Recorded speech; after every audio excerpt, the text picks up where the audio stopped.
और इसका L is equal to 1, तो चेंज इन डेल्टा L और हियर इज +1, इजंट इट? तो मतलब P से D भी हो सकता है और D से F भी ट्रांजिशन हो सकती है। तो देखो इसके लिए L का वैल्यू 1 है, इसके लिए L का वैल्यू 2 है, इसके लिए L का वैल्यू 2 है और इसके लिए L का वैल्यू 3 है। These transitions are allowed. अगर हम बात करेंगे क्या S से S ट्रांजिशन हो सकता है अकॉर्डिंग टू दिस रूल? क्या S से S हो सकता है? इसका L इज इक्वल टू 0, इसका L is equal to 0, therefore delta L is not equal to +-1, it's equal to 0। So ये वाली ट्रांजिशन नहीं हो सकती है। P टू P ट्रांजिशन नहीं हो सकता है। D to D transition it can not take place. Similarly S से D ट्रांजिशन नहीं हो सकती है बिकॉज यहाँ पे L का वैल्यू 1 है, यहाँ पे L का वैल्यू 2 है। So delta L is equal to +-2 or here, isn't it? So according to this rule, there should be change in the value of L by +-1. ये जो रूल होता है, this is also known as Lepoty rule और orbital rule. इस rule को क्या कहते हैं? This is known as Lepoty selection rule. Lepoty selection rule. आगे नेक्स्ट क्वेश्चन में एक बार फिर आया था Lepoty selection rule, isn't it? तो मतलब delta L should be equal to change in +-1. Change in angular momentum should be equal to +-1, isn't it? तभी ये ट्रांजिशन पॉसिबल हो सकती है। Number second rule, this is rule number first. Number second rule जो हम यहाँ पे apply करेंगे that is spin selection rule. Spin selection rule, तो सिपिन सिलेक्शन रूल को हम दो तरीके से जानेंगे। जब भी हम किसी भी एटम का टर्म सिंबल लिखते हैं तो term symbol is written like this. ये हमारे पास L होता है, दिस इज 2s+1 और यहाँ पे J होता है। ये जो 2s+1 है this is called spin multiplicity. तो डायरेक्टली याद रखो ये स्पिन मल्टीप्लिसिटी है। स्पिन मल्टीप्लिसिटी जो डेल्टा S यहाँ पे है it should be equal to 0। तो स्पिन मल्टीप्लिसिटी यहाँ पे होता है। देखो ये इस कंपाउंड में अगर इस क्वेश्चन की बात करेंगे this is the spin multiplicity, this is spin multiplicity means spin multiplicity is same, delta S is equal to 0। अगर हम यहाँ पे डेल्टा L की बात करेंगे, S से P ट्रांजिशन होता है means delta L is equal to +-1, isn't it? इसके लिए L का वैल्यू 0 है, इसके लिए L का वैल्यू 1 है, मतलब दिस ट्रांजिशन इज पॉसिबल। हमें बताना है विच इज नॉट पॉसिबल। यहाँ पे देखो स्पिन सिलेक्शन रूल अलाउड है और यहाँ पे देखो S से P होता है, मतलब दिस इज आल्सो पॉसिबल। यहाँ पे देखो स्पिन सिलेक्शन रूल ये अलाउ करता है और यहाँ पे P से D होता है, P से D means L is equal to 1, L is equal to 2, मतलब this is also possible, isn't it? अगर यहाँ पे देखेंगे this is spin allowed because spin यहाँ पे change in spin multiplicity it's equal to 0। But यहाँ पे अगर देखेंगे ट्रांजिशन S से D होता है, S के लिए L का वैल्यू 0 होता है और D के लिए L का वैल्यू 2 होता है, means delta L is equal to +-2। So which transition is not possible, or here this is the transition which is not possible. So the correct answer of this question is option number C. Now let us move to the next question. So this is the next question which has been asked from heterocyclic chemistry, from pericyclic chemistry. Sorry, this question has been asked from pericyclic chemistry. This question is from the concept 2,3 sigmatropic rearrangement. This is from the concept 2,3 sigmatropic rearrangement, isn't it? तो आप कैसे पहचानोगे 2,3 sigmatropic rearrangement है? यहाँ पे जो भी ये heterio atom होता है, heterio एटम के नेक्स्ट जो एटम होता है इस पे होना चाहिए या तो नेगेटिव चार्ज या लोन पेयर। जो भी heterio एटम है, कंडीशन है इस heterio एटम के नेक्स्ट जो एटम है, ये heterio एटम है सल्फर, इसके नेक्स्ट जो एटम है इस पे होना चाहिए या तो नेगेटिव चार्ज या lone pair. This is the condition. और दूसरी कंडीशन क्या है, हमारे पास टू थ्री कंडीशन होनी चाहिए। तो देखो अगर मैं इसको मार्क करूंगा this is 1 atom, this is atom number 2, this is atom number 3 और यहाँ पे दिस इज 1, दिस इज 2। तो देखो यहाँ पे 2 और 3 के बीच में बॉन्ड बनेगा, that's why it's called 2,3 sigma tropic rearrangement. चलो बॉन्ड बनाते हैं। 2,3 सिग्मा ट्रॉपिक रीअरेंजमेंट में क्या होगा, ये बॉन्ड टूट जाएगा, इजंट इट? और इसके और इसके बीच में बॉन्ड बनेगा। अगर ये बॉन्ड बनेगा तो ये शिफ्ट हो जाएगा, मतलब हमारे पास यहाँ पे बॉन्ड बनेगा डबल बॉन्ड। लेट अस से ये डबल बॉन्ड बन गया, इजंट इट? इसके बाद 2 और 3, ये हमारा 2 और 3 है, इसके बीच में सिंगल बॉन्ड है। इसके बाद यहाँ पे अटैक किया ऑक्सीजन एटम ने, इजंट इट? मतलब यहाँ पे अटैक किया ऑक्सीजन एटम ने and oxygen is attached two sulphur, sulphur के साथ पीएच है। So what is the correct option? The correct option is this one. This is the correct option. Part 2 3 sigmatropic rearrangement. Heterocyclic chemistry से question है. अगर आप net की बात करेंगे, अगर आप नेट एस्पेरेंट से, तो नॉट हिटीरो, सॉरी, इट्स पेरिसाइक्लिक. तो पेरिसाइक्लिक की बात करेंगे अगर आप नेट एस्पेरेंट से, पेरिसाइक्लिक में 14 टू 16 मार्क्स क्वेश्चन आते हैं, इजंट इट. वहां पे एक क्वेश्चन from this rearrangement आता है, that is sigmatropic rearrangement. This is 2 3 sigmatropic rearrangement. तो sigmatropic rearrangement से आता है, चाहे कोप से आएगा, collision कोप से आएगा, 3 3 से आएगा, 2 3 से आएगा, तो यहाँ से एक क्वेश्चन डेफिनेटली होता है. नेक्स्ट क्वेश्चन डिस्कस करते हैं. This question is from the concept of aromaticity, isn't it? ये बहुत ही बढ़िया क्वेश्चन है. एरोमेटिसिटी से पूछा गया है, हमें बताना है इन 3 स्पेशीज में which of the following is are aromatic. तो देखो, एरोमेटिक किसको कहेंगे? एरोमेटिसिटी के लिए किसी भी कंपाउंड को अगर एरोमेटिक कहेंगे तो उसके लिए कंडीशंस होती है. पहली कंडीशन जो होती है, compound should be cyclic. Second condition जो होती है, compound should be planar. Third condition जो होती है, there should be extended conjugation. There should be extended conjugation, isn't it? और जो फोर्थ कंडीशन है, it should obey 4n+2 pi rule, that's called the Huckel rule. मतलब इस rule का मतलब है कि हमारे कंपाउंड में 2 पाई इलेक्ट्रॉन्स, या 6 पाई इलेक्ट्रॉन्स, या 10 पाई इलेक्ट्रॉन्स, या 14 पाई इलेक्ट्रॉन्स, या 18 पाई इलेक्ट्रॉन्स, लाइक दैट होनी चाहिए. तो देखो, अगर इस कंपाउंड की बात करें, ये साइक्लिक है, isn't it? First condition is satisfied. क्या ये कंपाउंड प्लानर है? Now you can see over here, इस कंपाउंड में हम देख सकते हैं कि यहाँ पे हाइड्रोजन एटम होगा और यहाँ पे भी हाइड्रोजन एटम होगा. ये दोनों हाइड्रोजन एटम के बॉन्ड जो है, इनमें इलेक्ट्रॉन पेयर होगा. ये आपस में करेंगे repulsion. Because of that repulsion इसमें प्लानरिटी लॉस होगी. प्लानरिटी लॉस होगी, मतलब सेकंड वाली कंडीशन इसमें नहीं है. अब इसमें नंबर ऑफ पाई इलेक्ट्रॉन्स देखते हैं, 2 4 6 8 10. मतलब इसमें 10 पाई इलेक्ट्रॉन्स है, हकल रूल को फॉलो करता है. एक्सटेंडेड कंजुगेशन भी है, बट ओनली वन कंडीशन यहाँ पे नहीं है, दैट इज प्लानरिटी इज लॉस्ट. अगर इनमें से एक भी कंडीशन सेटिस्फाई नहीं होता है, then we rule out the possibility of aromaticity. So surely compound A जो है, this can not be aromatic. Compound B की बात करेंगे, अगर हम कंपाउंड बी की बात करेंगे, पहले ये साइक्लिक है, उसके बाद यहाँ पे 4 पाई इलेक्ट्रॉन्स है, कंजुगेशन है, डबल सिंगल, मतलब एक्सटेंडेड कंजुगेशन भी है. अब इसमें प्लानरिटी पे हम क्या करेंगे? देखो, यहाँ पे ये जो बॉन्ड है, दिस इज लॉक्ड, ये यहाँ पे लॉक्ड है. दिस बॉन्ड और here is locked. As a result of this locking up of the structure, ये हमारा बनता है प्लानर, मतलब दिस कंपाउंड इज एरोमेटिक. बस यहाँ पे इस कंसेप्ट के बेसिस पे क्वेश्चन था, हमें पहचाना था कि कहाँ पे प्लानरिटी है और कहाँ पे नहीं है.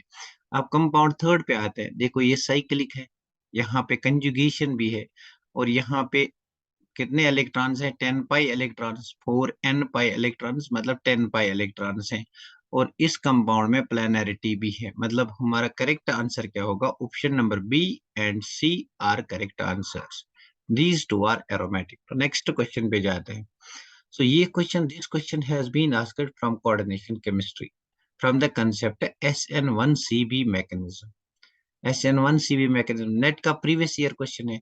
तो इस क्वेश्चन में पूछा गया है कि अगर हमारे पास बेस कैटालाइज्ड रिएक्शन है, this is a base catalysed reaction of this compound, ये हमारे पास कंपाउंड है, कोबाल्ट का कॉम्प्लेक्स है, CONH3 होल 5Cl2+. तो इस पे हम बेस का अटैक करते हैं, दैट्स OH-. तो हमें बताना है what is the product form. तो क्या होता है, पहले SN1CB में क्या होता है? इसमें बनता है पहले कंजुगेट बेस. क्या बनता है? Conjugate base. तो अगर कंजुगेट बेस बनाएंगे तो ये कंपाउंड क्या बनाएगा? देखो, इस कंपाउंड को हम ऐसे भी लिख सकते हैं, दिस इज CONH3 होल 4, और यहाँ पे लिख सकते हैं NH2H, ये एक और अमोनिया मॉलिक्यूल है. इसके बाद Cl लिख सकते हैं, और यहाँ पे 2+. अब कंजुगेट बेस क्या करेगा? हमारा OH- आएगा, वो यहाँ से प्रोटॉन को एब्स्ट्रैक्ट करेगा, इजंट इट? प्रोटॉन को एब्स्ट्रैक्ट करेगा तो कौन सा कंपाउंड मिलेगा? CONH3 होल 4, उसके बाद NH2, इजंट इट? उसके बाद Cl रहेगा, NH2, उसके बाद Cl रहेगा, NH2, उसके बाद हमारा Cl रहेगा, और यहाँ पे कितनी चार्ज रहेगी? एक पॉजिटिव चार्ज रहेगी, isn't it? 1 positive charge plus water निकलेगा. सो फर्स्ट स्टेप में ये वाला स्पेशी बनता है, कहाँ है? This is the correct option. तो ये हमारा करेक्ट ऑप्शन है। This is again a PYQ फ्रॉम CSIR NET question. Next question पे चलते हैं। दिस वाज अगेन PYQ फ्रॉम CSIR नेट 2016 में शायद पूछा गया था। The complex MnH2O whole 6 2 plus has a very light pink colour. तो हमें बताना है व्हाट इज रीजन। तो अगर हम इस कॉम्प्लेक्स की बात करेंगे, MnH2O होल 6 2 प्लस की बात करेंगे, तो इसमें हमारा जो मैग्नीज है that is in +2 oxidation state, isn't it? Manganese is in +2 oxidation state. और वाटर जो है it's a weak field ligand, it's a weak field ligand. +2 oxidation state में मतलब वी हैव 3d5 कॉन्फ़िगरेशन। तो अगर हमारे पास 3d5 कॉन्फ़िगरेशन है, so we can write this configuration like this. ये हमारा T2G सेट है, ये हमारा EG सेट है, octahedral complex है, so this will be T2G set, this will be EG set. Since they have 5 unpaired electrons and this is a weak field ligand, therefore pairing cannot take place, मतलब this will be the configuration. तो देखो यहाँ पे again हम देखते हैं लेपोटी rule. तो रेपोटी rule क्या कहता है? In a centrosymmetric molecule, this is a centrosymmetric molecule which possesses centre of symmetry, octahedral complex है, परफेक्ट ऑक्टाहेड्रल, इसलिए इसमें सेंटर ऑफ सिमेट्री प्रेजेंट है। तो in a centrosymmetric molecule transition between G to G or transition between U to U is not possible, but transition between G to U and transition between U to G it is possible. Transition from Gerard to Gerard, Ungerard to Ungerard it is not possible, but transition from Gerard to Ungerard or Ungerard to Gerard it is possible, isn't it? तो इसका मतलब क्या है? इसका मतलब यह है कि transition from D to D it is not possible, from S to S it is not possible, from P to P it is not possible, but transition from S to P, transition from P to D, transition from D to D, these are possible transitions. तो यहाँ पे अगर देखेंगे ये T2G क्या है? ये D orbital है। ये EG क्या है? ये भी D ऑर्बिटल है। तो यहाँ पे अगर हम इलेक्ट्रॉन को एक्साइट करेंगे तो कहाँ से करेंगे? D से D करेंगे, मतलब DD ट्रांजिशन करेंगे। DD transitions they are Leporti forbidden transitions. Leporti forbidden means they are orbital forbidden transition, मतलब here the transition is orbital forbidden, isn't it? एक और पार्ट इसमें आया था स्पिन के बेसिस पे, बता स्पिन अलाउड है या स्पिन फॉरबिडन है। तो स्पिन के बेसिस पे हम क्या कह सकते हैं? देखो मैं आपको शॉर्टकट में बताऊंगा स्पिन के बेसिस में क्या कहेंगे। अगर मेरा इलेक्ट्रॉन यहाँ पे है, अगर मैं इसको एक्साइट करूंगा फ्रॉम हियर टू हियर, अगर मैं इस इलेक्ट्रॉन को एक्साइट करूंगा, अगर इसका स्पिन चेंज हुआ then it is spin forbidden. तो ये इलेक्ट्रॉन है स्पिन फॉरबिडन। अगर इसका स्पिन सेम रहा एक्साइटेशन के बाद then it is spin allowed, isn't it? तो यहाँ पे अगर हम देखेंगे व्हाट विल हैपन, अगर हम इलेक्ट्रॉन को एक्साइट करेंगे तो क्या हो जाएगा, बस इतना याद रखना है। इस रूल का डिटेल्स मैंने क्वेश्चन नंबर 1 में सिखाया आपको। 1 2 3 4 5 सबका स्पिन अप है। अब मान लो कि हम इस इलेक्ट्रॉन को एक्साइट कर रहे हैं, we are exciting this electron, for example यहाँ कर रहे हैं। तो अगर मैं इस इलेक्ट्रॉन को एक्साइट करूंगा, यहाँ पे ऑलरेडी इलेक्ट्रॉन अप स्पिन है, तो दूसरा क्या आएगा? Down spin. डाउन स्पिन आएगा तो मतलब ये स्पिन फॉरबिडन है। ये क्या है? Spin forbidden. तो करेक्ट आंसर इस क्वेश्चन का क्या होगा? इस क्वेश्चन का करेक्ट आंसर ऑप्शन नंबर 4 होगा। The transitions here are orbital forbidden as well as spin forbidden, as well as spin forbidden. Clear? So I hope ये बात आपको क्लियर हुई होगी। नेक्स्ट क्वेश्चन पे जाते हैं। ये भी प्रीवियस ईयर CSIR नेट का क्वेश्चन था। In oxyhaemoglobin the iron centre is best described by. हमें पता है जो हीमोग्लोबिन होता है इट्स ऑफ टू फॉर्म्स। एक होता है हमारे पास ऑक्सी हीमोग्लोबिन और एक होता है हमारे पास डीऑक्सी हीमोग्लोबिन, ऑक्सीफॉर्म एंड डीऑक्सीफॉर्म। तो ऑक्सी हीमोग्लोबिन में आयरन जो होता है ये हमारे पास पोरफायरिन रिंग है। Let us say these are the 4 nitrogen atoms of imidazole ring. This is the porphyrin ring. ये प्लान है नाइट्रोजन एटम्स का। पोरफायरिन रिंग में नाइट्रोजन एटम्स का प्लान है। तो हमारे पास यहाँ पे भी nitrogen atoms of imidazole ring porphyrin का प्लान बनाएंगे, इजंट इट? तो यहाँ पे डीऑक्सी फॉर्म में जो हमारा आयरन एटम होता है, iron atom lies above the plane. इसका मतलब क्या है? Why the iron atom is above the plane? तो ये बात पहले आपको समझ आनी चाहिए। इसका मतलब ये है कि इस प्लेन का साइज स्मॉल है और आयरन का साइज ज्यादा है। अगर आयरन का साइज ज्यादा है तो पीरियोडिक से कंपेयर करेंगे, मतलब इट शुड बी आयरन 2+। ना ऑक्सीफॉर्म जो बनता है तो आयरन हमारा इस प्लेन के अंदर आता है, मतलब आयरन का साइज डिक्रीज होता है तो iron should be Fe3+, isn't it? We know that greater the charge, small is the size, मतलब Fe3+ का साइज स्मॉल होता है compare to Fe2+। That's why Fe2+ यहाँ पे होगा, it's above the plane, dome shaped है, और यहाँ पे इन द प्लेन है Fe3+, मतलब हमारा Fe2+ वाला कैंसिल होगा। Now the next question is whether it is high spin or low spin। तो देखो अगर हम Fe3+ को देखेंगे इन ऑक्सीफॉर्म, तो Fe3+ का मतलब D5, we have iron 3d6 4s2, मतलब it is D5 configuration। D5 configuration मतलब हमारे पास क्या होगा, D5 configuration में हमारे पास क्या होगा, we have this type of configuration, we have this type of configuration 1 2 3 4 5, isn't it? Why pairing takes place? Because जब ऑक्सीजन की बाइंडिंग होगी यहाँ पे, oxygen will act as a strong field ligand in this case, isn't it? ये बहुत important बात है। Oxygen act as a strong field ligand. तो जब ऑक्सीजन बाइंड करेगा, वी नो दैट ऑक्सीजन जो है इट्स पैरामैग्नेटिक, मतलब इसके पास भी एक अनपेयर्ड इलेक्ट्रॉन है जिसका स्पिन हाफ है। इस अनपेयर्ड इलेक्ट्रॉन का भी स्पिन हाफ है। Spin coupling will take place, ये अनपेयर्ड इलेक्ट्रॉन यहाँ पे आएगा और यहाँ पे स्पिन कपलिंग होगी, जिसकी वजह से यहाँ नंबर ऑफ अनपेयर्ड इलेक्ट्रॉन 0 होंगे और ये कॉम्प्लेक्स डायमैग्नेटिक होगा। मतलब ऑक्सी हीमोग्लोबिन क्या होता है, डायमैग्नेटिक। ये बहुत इंपॉर्टेंट है, नेक्स्ट आने वाले एग्जाम में आ सकता है। It is diamagnetic. तो देखो यहाँ पे जो nr-d ऑर्बिटल्स हैं, दे आर वैकेंट, देयरफॉर ये जो कॉम्प्लेक्स बनाएगा, these two orbitals will take part in bond formation। ये जो complex बनाएगा that will be low spin complex। So the correct answer is low spin iron। I hope you people have got it। Next question पे जाते हैं। ये भी बहुत ही अच्छा क्वेश्चन था, तो इस क्वेश्चन को हम थोड़ा दिमाग लगा के करेंगे। तो देखो यहाँ पे हमारे पास ये कंपाउंड है, इसको रिएक्ट किया गया है विद C6H5COCl, isn't it? इस कंपाउंड के साथ in presence of pyridine. Pyridine क्या करेगा, ये बेस है।